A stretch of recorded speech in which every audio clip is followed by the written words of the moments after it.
More problems are surfacing after the closing of a laser vision center in Nashville. People who had their vision corrected at ICON are beginning to come forward now with vision problems and no way to get them fixed. In tonight's Hauser on Health, Carol talks with a man who says he's learned an important lesson. An unidentified former employee of ICON Laser Vision Centers had an insight when its doors closed. My guess is it's a huge mess. There's going to be lots of lawyers, lots of creditors, lots of messy stuff when a company like this goes out of business. I would first try to use my low-level glasses. Sure enough, messy stuff is turning up. Problems in people like Bill Talbert. It was not what I expected at all. And it's very frustrating because that affects your job on a day-to-day basis. After his LASIK surgery at ICON this past spring, his vision got worse.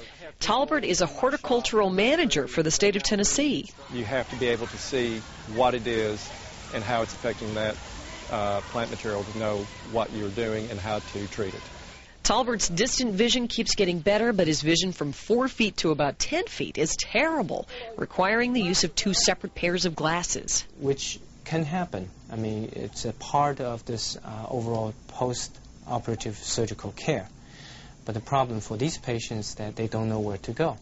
Dr. Ming Wang is seeing several former ICON patients, both for regular follow-ups and for problems they had with their surgeries. Wang believes franchises that specialize in laser surgery have overstepped the bounds of medicine. The doctors who do the surgery never see the patient again. Someone else does the follow-up. Wang is calling it a fast food approach to care. These people are not part of the community. They come here, just want to grab the business and leave. And the patients need to be very aware of that. And be aware that when a laser center that's run as a business goes out of business, they have no further obligation to former patients. Bill Talbert has tried to get ICON to provide him with some follow-up care.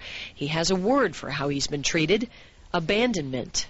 It depresses you, it frustrates you. There's every emotion you can go through. You get what you pay for, and you can research and you can believe you have done correct research. But again, you probably need to go with tried and true. Tried and true is to go to a regular ophthalmologist's office, someone who does more than just LASIK, and make sure that it is the surgeon who's going to do your follow-up care.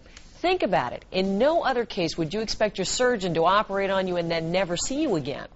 It may be cheaper to go to these fast food style LASIK offices, but this ICON situation really ought to make people think twice about doing that. Good advice. Thank you.